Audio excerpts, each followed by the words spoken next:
नमस्कार दोस्तों, स्वागत है एक बार फिर आपके अपने YouTube चैनल जीवास स्टडी पर। मैं वरिष्ठ अध्यापक मुकेश कुमार जांगड़ आपका स्वागत करता हूं। तो अपन जो है कलाम राज्य जो ऑफलाइन टेस्ट सीरीज आपकी RPSC second grade GK paper 1 उसका फाइनल टेस्ट 4 देख रहे थे।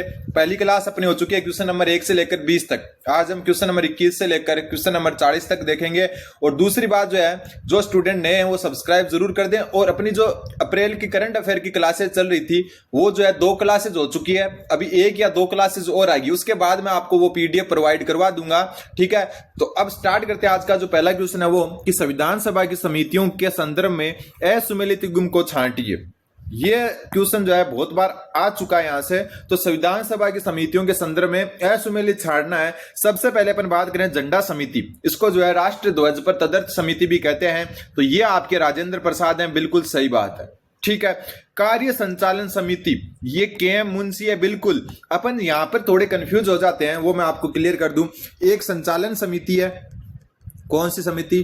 संचालन समिति। संचालन समिति के कौन है? डॉक्टर राजेंद्र प्रसाद है, राजेंद्र प्रसाद। ठीक है, एक और समिति है जिसका नाम है आपका कार्य संचालन नियम निर्माण समिति। नियम निर्माण समिति, इसको जो है दूसरा नाम इसी का नियम समिति भी है, नियम समिति। ठीक है, और ये भी डॉक्टर राजेंद्र प्रसाद है। तो कार्य संचालन नियम निर्माण समिति के डॉक्टर राजेंद्र प्रसाद है, लेकिन सिर्फ कार्य संचालन समिति जो है इसके के मुंशी है। ठीक है, क्लियर कर लेना आप ये बात। फिर अपन चलते हैं, एक और बता देता हूं मैं राजेंद्र प्रसाद की। एक आपकी वित्त एवं जो है आपकी वित्त एवं स्टाफ समिति, वित्त एवं स्टाफ समिति, इसके आपके कौन है? तो इसके भी आपके कौन है? डॉक्टर राजेंद्र प्रसाद है। वित्त से याद रख लेना, पहले जो है राष्ट्रपति। ठीक, फिर अपन बात करते हैं किसकी? राज्य समिति की। अब राज्य समिति नाम आते अपने दिमाग में सीधा आता है एकीकरण, और एकीकरण से अपन जोड़ते हैं वल्लभ भाई पटेल को, लेकिन ये असुमेलित है। राज्य समिति के कौन है? तो राज्य समिति के जवाहरलाल नेहरू है, जवाहरलाल नेहरू, ये ध्यान रखना आपको। ठीक है, सरदार वल्लभ भाई पटेल जो है राज्य से मिलता है, एक नाम होता है प्रांत। तो ये आपके प्रांतीय संविधान समिति, प्रांतीय, एक मिनट, प्रांतीय संविधान समिति। प्रांत नाम आ गया, संविधान आ गया, तो आपको करना है जो है सरदार वल्लभ भाई पटेल, लेकिन राज्य समिति के जवाहरलाल नेहरू है, ये ध्यान में रखना अपने को। ठीक है, इसके अलावा जो है सरदार वल्लभ भाई पटेल की एक जो है सलाहकार समिति, सलाहकार समिति। ठीक है, यह ध्यान रखना। दूसरी जो ये सलाहकार समिति ये अल्पसंख्यक एवं मूल अधिकार समिति, बस मूल अधिकार समिति, ये सब सरदार पटेल के अंतर्गत ही, ध्यान में रखना आपको। ठीक है, सलाहकार समिति, अल्पसंख्यक एवं मूल अधिकार समिति, प्रांतीय संविधान समिति। ठीक, फिर अपन बात करते हैं संघ संविधान समिति। तो ये पंडित जवाहरलाल नेहरू, बिल्कुल सही बात है, संघ। और एक संघ शक्ति समिति भी है, एक संघ संविधान अलग है, एक संघ शक्ति समिति है। इसके भी कौन थे? पंडित जवाहरलाल नेहरू ही सभापति थे। तो ये आपको थोड़ा सा ध्यान में रखना है। तो राज्य समिति यहां पर असुमेलित हो गया। अगला क्वेश्चन, भारत के संविधान के निम्नलिखित में से कौन से अनुच्छेदों में विधि शास्त्र के वितरण न्याय का सिद्धांत निहित है? मतलब वितरण न्याय का सिद्धांत। तो हमेशा ध्यान रख लेना, अनुच्छेद 39 तो इसमें शामिल होगा, साथ में अनुच्छेद 38 है। इसको आपको डायरेक्ट याद रखना है कि भारतीय संविधान के अनुच्छेद 38 और 39 वितरण न्याय के सिद्धांत पर आधारित है। तो उत्तर हो जाएगा आपका ऑप्शन नंबर 2। अगला क्वेश्चन, क्वेश्चन नंबर 23। आज क्वेश्चन बहुत अच्छे हैं, पॉलिटी वाले। भारत का उच्चतम न्यायालय सुप्रीम कोर्ट कानून या तथ्य के मामले में राष्ट्रपति को परामर्श देता है, निम्न में से सत्य कथन बताओ। सबसे पहले मैं आपको बता दूं कि ये परामर्श कौन से जो है अनुच्छेद के तहत देता है। तो यह आपका अनुच्छेद 143, कौन सा? 143। ठीक, अब जो है उच्चतम न्यायालय राष्ट्रपति को परामर्श क्या अपनी पहल पर देगा कि मन में आ गया दे देता हूं? बिल्कुल नहीं दे सकता। ठीक है, तभी जब वह ऐसे परामर्श के लिए कहता है, बिल्कुल, अगर राष्ट्रपति परामर्श के लिए कहता है तब देगा, बिल्कुल देगा। तभी जब मामला नागरिकों के मूलभूत अधिकारों से संबंधित हो तो भी राष्ट्रपति को नहीं दे सकता खुद से चला के। तभी जब मामला देश की एकता अखंडता के लिए खतरा पैदा करता हो तो भी नहीं दे सकता।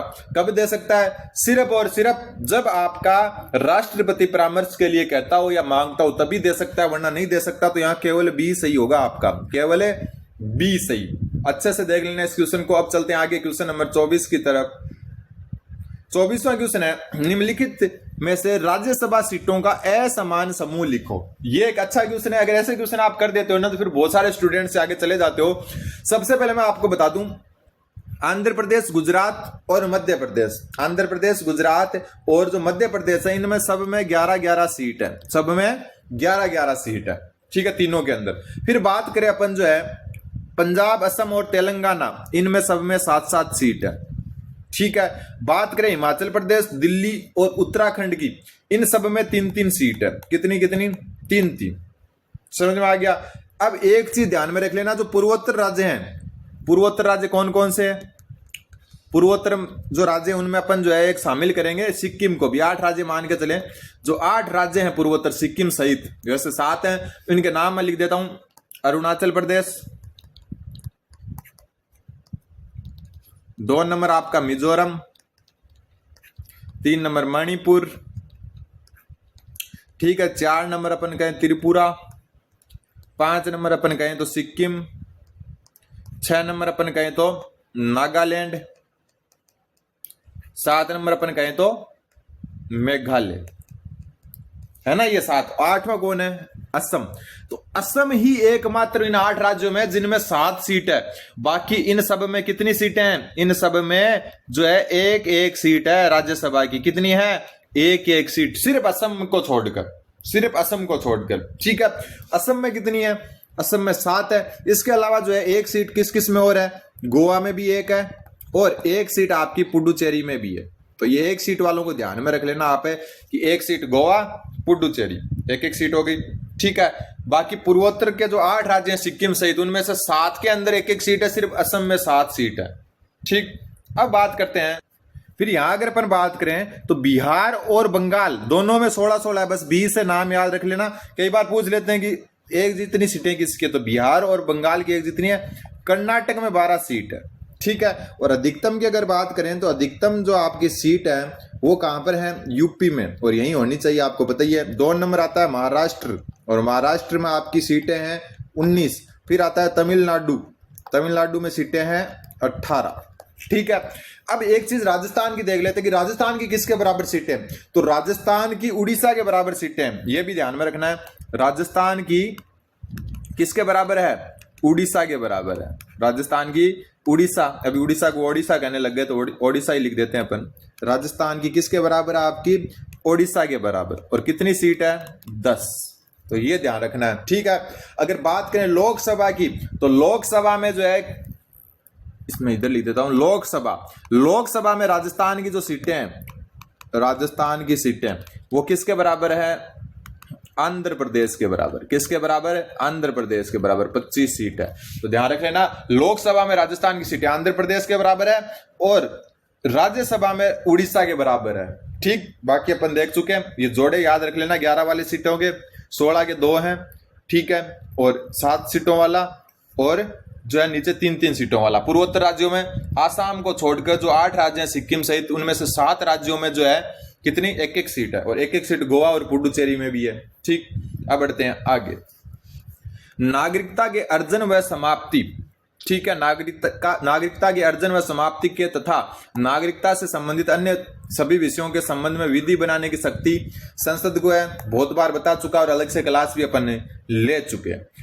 फिर निम्नलिखित कथनों में से सत्य कथन बताओ। ये क्वेश्चन भी बहुत अच्छा क्वेश्चन है। राष्ट्रपति निर्वाचन 2022, जब द्रौपदी मुर्मू राष्ट्रपति बनी थी, में राजस्थान व झारखंड के विधायकों के मत मूल्य समान थे, जो 129 थे। तो बिल्कुल गलत है।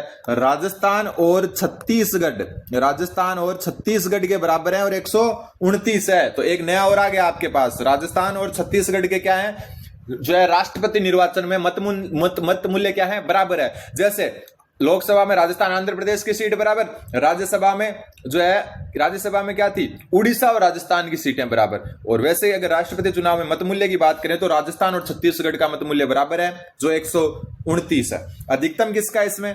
तो वही यूपी का ही होगा अधिकतम। तो अधिकतम किसका है? तो अधिकतम आपका यूपी का। कितना है? 208। न्यूनतम किसका है? तो न्यूनतम है सिक्किम का। किसका? सिक्किम का। कितना है? सिर्फ 7। ठीक है। और सांसद का मत मूल्य बराबर होता है, सांसद जो है आपका, सांसद जो है इसका मत मूल्य कितना है, 708 था पहले, अब वर्तमान जो 2022 वाले हुए थे उसमें 700 हो गया था, तो ये वर्तमान में 700 आपका। ठीक, ये आपको थोड़ा सा ध्यान में रखना है। फिर आपको जो है झारखंड की बात आ गई है तो मैं बता दूं, झारखंड जो है इसका मत मूल्य किसके बराबर है, तो तमिलनाडु के बराबर, तमिलनाडु के बराबर कितना है, 176।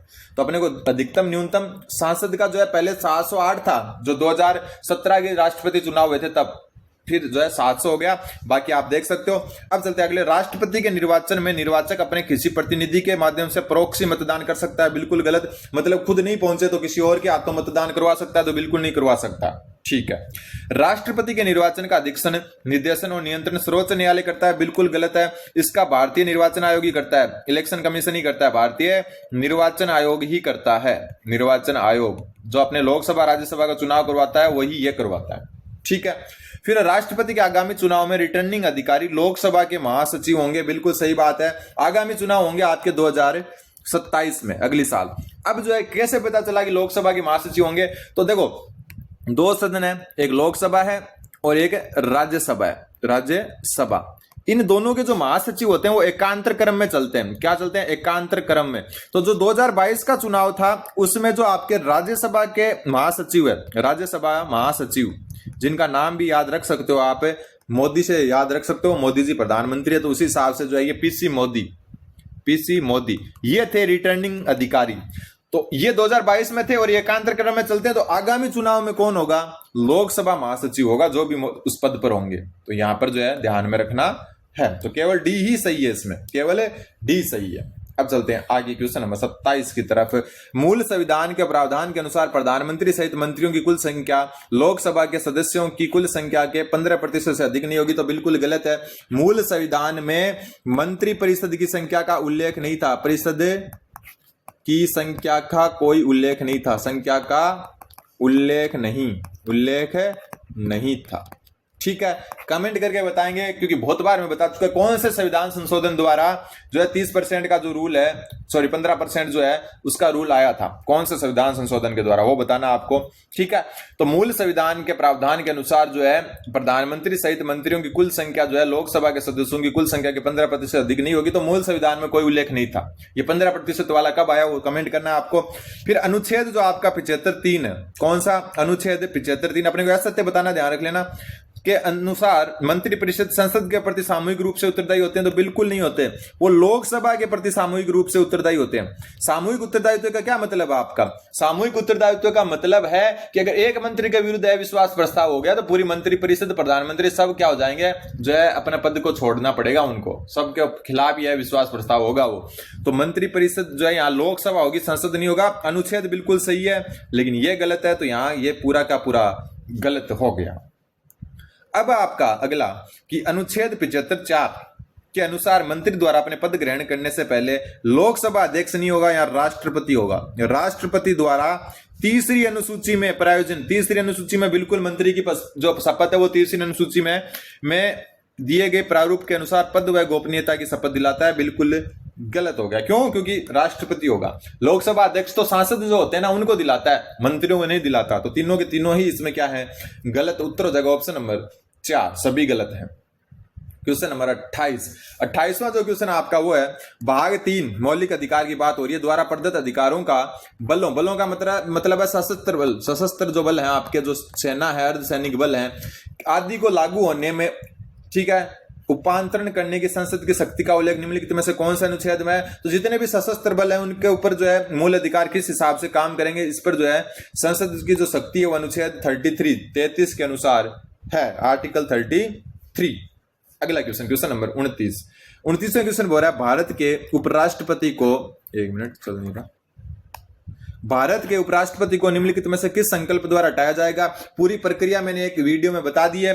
तो इसको जो है उपराष्ट्रपति क्या होता है, उपराष्ट्रपति राज्यसभा का सभापति होता है। राज्यसभा में जो जैसे लोकसभा अध्यक्ष है ओम बिरला, वैसे राज्यसभा में कौन होता है, राज्यसभा में कौन होता है आपका जो सभापति होता है, तो वो होता है उपराष्ट्रपति। तो उपराष्ट्रपति को हटाने के लिए राज्यसभा के ऐसे संकल्प द्वारा, जिसे राज्यसभा के तत्कालीन समस्त सदस्यों के बहुमत, जिस समय वो मतलब सदस्य उनके बहुमत से पारित और सिर्फ लोकसभा उससे सिर्फ सहमत हो, तो क्या हो जाएगा आपका उपराष्ट्रपति पद से हट जाएगा। ऑप्शन नंबर 2 उत्तर हो जाएगा। क्वेश्चन नंबर 30, निम्नलिखित में से किन परिस्थितियों में भारत का राष्ट्रपति स्वयं स्वविवेक शक्ति का प्रयोग कर सकता है?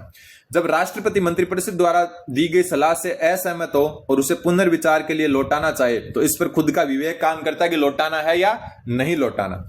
जब राष्ट्रपति संसद द्वारा पारित विधेयकों, जिसमें धन विधेयक को छोड़ रखा है, को पुनर्विचार के लिए लौटाना चाहे, धन विधेयक को नहीं लौटा सकता, ठीक है, लेकिन अन्य जो विधेयक उसको अगर लौटाना चाहे तो बिल्कुल उसकी स्वयं के विवेक की शक्ति है, बिल्कुल। जब लोकसभा में कोई बहुमत दल नहीं हो तो उसे एक प्रधानमंत्री का चयन करना हो, तो भी वो खुद के विवेक से कर सकता है कि किसी पार्टी को बहुमत नहीं है तो सबसे बड़ी पार्टी या जो भी उसका विवेक पर आधारित हो उनको जो है सरकार बनाने का प्रस्ताव दे सकता है। फिर जब प्रधानमंत्री और किसी मंत्री के बीच विवाद हो जाए, तो विवाद का तो क्या मतलब है कि नितिन गडकरी जी जो है वो क्या हो गए, मोदी जी से नाराज हो गए, विवाद हो गया, तो इनमें कोई मतलब नहीं है, ठीक है। तो यहां उत्तर हो जाएगा ABC, ये सही है, सही उत्तर का चयन करना था।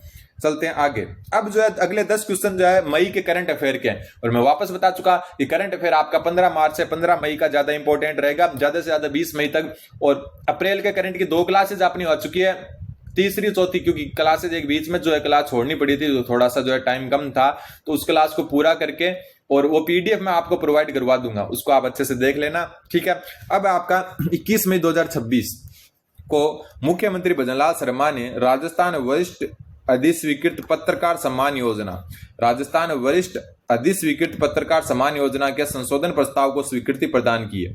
इस संबंध में निम्नलिखित कथनों पर विचार कीजिए। देखो ये कुछ नहीं, अगर आप जो है CMO जो है Rajasthan CMO chief minister office जो होता है उसको अगर X पर फॉलो कर ले, X मतलब ट्विटर पर, तो आप जो है ये सारे कर पाओगे। वहां पोस्ट आती रहती है हर दिन की, नोट कर लो बस, तो ऐसे ही आती है ये, और यहां से ही क्वेश्चन बनते हैं, ठीक है।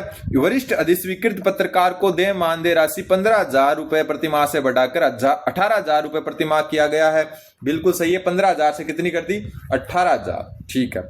दिवंगत मतलब जिनकी मृत्यु हो चुकी है, वरिष्ठ पत्रकार की पत्नी को दे समान राशि 7,500 रुपए से बढ़ाकर 9,000 रुपए प्रतिमाह कर दी गई है, तो ये गलत हो गया, तो यहां केवल A सही है। क्या है, केवल A सही है। अब चलते हैं आगे क्वेश्चन नंबर 32 की तरफ।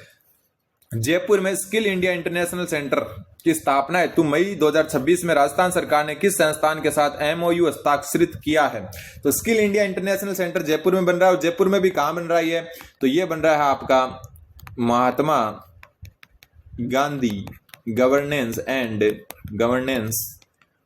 एंड सोशल साइंसेज इंस्टीट्यूट इसमें बन रहा है। तो ये किस संस्थान के साथ MOU किया है? तो ये किया है आपका राष्ट्रीय कौशल विकास निगम के साथ। किसके साथ? राष्ट्रीय कौशल विकास निगम के साथ। क्वेश्चन नंबर 33, ग्राम रथ अभियान, ये अप्रैल के महीने में मैं करवा चुका करंट में, जो अपने पढ़ा था उसमें, के संबंध में निम्नलिखित कथनों पर विचार कीजिए। 27 अप्रैल को इस अभियान का शुभारंभ मुख्यमंत्री भजनलाल शर्मा ने OTS जयपुर से किया, बिल्कुल सही बात है।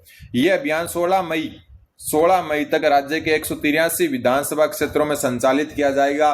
तो ये बात भी क्या है, बिल्कुल सही है। ये जो है आपका 183 विधानसभा क्षेत्रों में संचालित किया जाएगा। इस अभियान का उद्देश्य राज्य के ग्रामीण क्षेत्रों को सरकारी बस सेवा से जोड़ना, तो ये गलत है, ये सही है, ये सही है। ग्राम रथ अभियान जो है, ये जो आपकी जन कल्याणकारी योजना है उनको गांवों तक पहुंचाने का जो है, जन कल्याणकारी योजनाओं को गांवों तक पहुंचाना, गांवों तक पहुंचाना, ये उद्देश्य है इसका, ठीक है। तो यहाँ A व B सही हो जाएगा, तो उत्तर हो जाएगा ऑप्शन नंबर 3। क्वेश्चन नंबर 34, 18 मई को राज्यपाल हरिभाऊ बागड़े और विधानसभा अध्यक्ष वासुदेव देवनानी ने राजस्थान विधानसभा के नवीन लोगों का विमोचन किया है। अगर मई का करंट आया ना, तो ये क्वेश्चन पक्का आने वाला आपका किसी ना किसी शिफ्ट में, ठीक है। तो निम्न में इन जो है किन जो है इस लोगों में किस किस चीजों को दर्शाया गया वो है, तो देखो अशोक स्तंभ है, बिल्कुल है। ऊंट है, बिल्कुल खेजड़ी भी है, राजस्थान विधानसभा का चित्र है, लेकिन चिंकारा नहीं है। बस चिंकारा को बेचारे के साथ नाइंसाफी हुई है और किसी के साथ नहीं हुई है, क्योंकि खेजड़ी भी है, ऊंट भी है, राजस्थान विधानसभा भी है, इसके अलावा गोडाउन भी है, ठीक है, और बच गया कौन, रोहिड़ा भी है, रोहिड़ा भी है। लेकिन नाइंसाफी किसके साथ हुई है, तो नाइंसाफी आपकी हुई है सिर्फ और सिर्फ चिंकारा के साथ। ऊंट है, अशोक स्तंभ है, दो हो गए, खेजड़ी, राजस्थान विधानसभा है, गोडाउन है, रोहिड़ा है, तो ये आपके जो है, लेकिन चिंकारा के साथ हो गई नाइंसाफी। तो डी हटा दो, तो डी यहां से हट गया, यहां से हट गया, ई को जोड़ना है तो ई सिर्फ ऑप्शन नंबर 4 में जुड़ा हुआ है, उत्तर हो जाएगा ऑप्शन नंबर 4। ठीक है, एक इस जो है लोगों के अंदर जो ध्येय वाक्य लिखा हुआ है वो भी देख लो। ध्येय वाक्य जो है, इस लोगों के अंदर जो ध्येय वाक्य हुआ है, राष्ट्राय धर्मनिष्ठा विधायिका, ये ध्येय वाक्य है इसका। ठीक है, इसके अलावा जो 13 द्वार हैं विधानसभा के, 13 द्वार जो है विधानसभा के, 13 द्वारों का नामकरण ये भी किया गया है। लेकिन अपने को 4 जो द्वार है अपने, उत्तर दक्षिण पूर्व पश्चिम, इनको ध्यान रखना है। उत्तर का जो है आपका ऊपर उत्तर होता है, ध्यान रख लेना, ये कर्तव्य द्वार है, कर्तव्य। नीचे दक्षिण जो द्वार है उसका नाम शक्ति द्वार, शक्ति। पूर्व ये पूर्वी है, ठीक है, पूर्वी द्वार जो इसका नाम है संकल्प, और इस वाला ये हो गया सुशासन, सुशासन। ठीक है, अब चलते हैं आगे क्वेश्चन नंबर 35 की तरफ। जनगणना 2027 के प्रथम चरण के अंतर्गत 1 से 15 मई तक स्वगणना अभियान चलाया गया। ठीक है, अभी जनगणना करी है हमने, थोड़ा धूप में रीलें भी खूब बनाई थी और रीलें अच्छी जो है व्यूज भी आए थे उनको।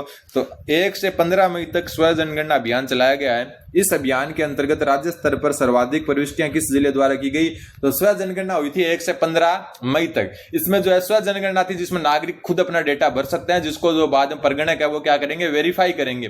तो इसमें जो है जयपुर जिला सबसे ऊपर रहा था। कौन रहा था, जयपुर। ठीक, बाकी जो है फिर 16 मई से जो है आपका 14 जून तक जनगणना का प्रथम चरण मकान सूचीकरण वाला चला था, जो आपके नहीं आएगा। अब फरवरी के अंदर जो है जनगणना में जनता की गणना होगी, जिसमें जो है दूसरा चरण चलेगा 1 फरवरी से 28 फरवरी तक। फिर 24वीं Kumar Surendra Singh memorial shooting championship, 24वीं Kumar Surendra Singh memorial shooting championship के संबंध में निम्नलिखित कथनों पर विचार करो। तो इन पर अपन डायरेक्ट ही विचार कर लेते हैं। इस प्रतियोगिता में राजस्थान ने 6 स्वर्ण, कुल 18 पदक जीतकर तालिका में द्वितीय स्थान हासिल किया। तो ये ध्यान रख लेना, 24वीं कुमार सुरेंद्र सिंह मेमोरियल जो है शूटिंग चैंपियनशिप जो है आपकी, इसमें राजस्थान 6 स्वर्ण पदक जीत के 18 पदकों के साथ द्वितीय स्थान, बस ये 3 चीज याद रख लेना। और इस प्रतियोगिता में अभिषेक सैनी ने 2 स्वर्ण पदक जीते। कितने, 2 स्वर्ण पदक। तो यहाँ उत्तर ऑप्शन नंबर 3 हो जाएगा। कई बार जल्दबाजी में जो है बोलने में कोई वर्ड ऊपर नीचे हो जाता है, उस पर ध्यान मत देना आप। फिर है क्वेश्चन नंबर 37, क्योंकि बोल धीरे बोला ही नहीं जाता, ऐसा लगता है 2 गुना में जो है 2 गुना की स्पीड होती है ना, वैसे बोल रहा हूं मैं, और आदत हो गई है और स्लो बोला ही नहीं जाता है। क्योंकि अपन जो बोर्ड पर पढ़ाते हैं ना डिजिटल पैनल पर, उसमें तो क्या होता है कि क्लास के हिसाब से चलता है, यहाँ टैबलेट पर स्पीड बनानी पड़ती है, अपने आप ही हो जाती है स्पीड। ठीक है, तो 14 मई 2026 जयपुर में आयोजित समारोह के दौरान, इसलिए जो है कई बार क्या होता है ऊपर नीचे पढ़ दिया जाता है, कोई बात नहीं है।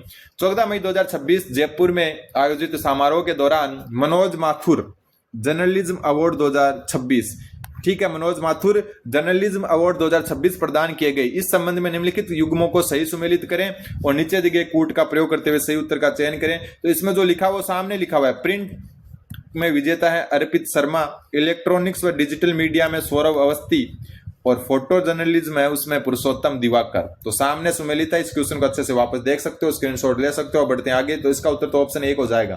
क्वेश्चन नंबर 38, 8 मई 2026 को सीडीएस जनरल अनिल चौहान, अभी वर्तमान में सीडीएस कौन है, अनिल चौहान, ने जयपुर में सैनिक की डायरी, किसकी डायरी, सैनिक की डायरी पुस्तक का विमोचन किया। यह पुस्तक किसके द्वारा रचित है, तो यह पुस्तक आपकी सुनीता बैंसला, किसके द्वारा, सुनीता बैंसला। सैनिक की डायरी किसने किया, इसका जो है विमोचन सीडीएस जनरल अनिल चौहान ने।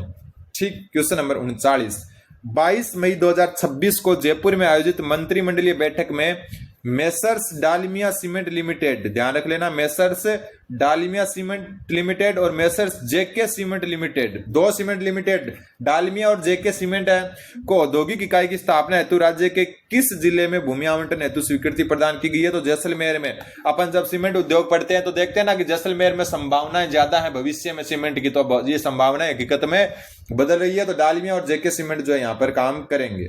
और आज का लास्ट क्वेश्चन इस क्लास का, राजस्थान बजट 2026-27 के अंतर्गत की गई घोषणाओं के संबंध में कथनों पर विचार कीजिए और सत्य कथन बताना है। सबसे पहले वित्त वर्ष 2026-27 में 500 करोड़ रुपए के परिवेश से 250 नवीन अटल प्रगति पथों का निर्माण होगा। पहले हुआ थे ना अटल प्रगति पथ, जिसमें गांव में सीमेंटेड रोड बनी थी 1-1 किलोमीटर की, अभी भी है वो अटल जो है प्रगति पथ, वसुंधरा राजे की सरकार में बने थे। फिर कक्षा 6 से 8 तक के विद्यार्थियों में भाषा व लर्निंग गैप को कम करने के लिए स्मार्ट इकोसिस्टम विकसित करने हेतु राज्य के 1000 विद्यालयों में एआई आधारित पर्सनलाइज्ड लर्निंग लैब स्थापित की जाएगी। तो ये भी बिल्कुल सही है। तो यहाँ दोनों के दोनों सही है, उत्तर ऑप्शन नंबर 3 हो जाएगा। तो ये भी एक आप डायरेक्ट याद रख सकते हो। अब हम क्वेश्चन नंबर 41 से जो है राजस्थान जीके पर जाएंगे और अच्छे तरीके से करेंगे। तब तक चैनल पर नए तो चैनल को सब्सक्राइब करें। धन्यवाद, बने रहें जीवा स्टडी के साथ। धन्यवाद।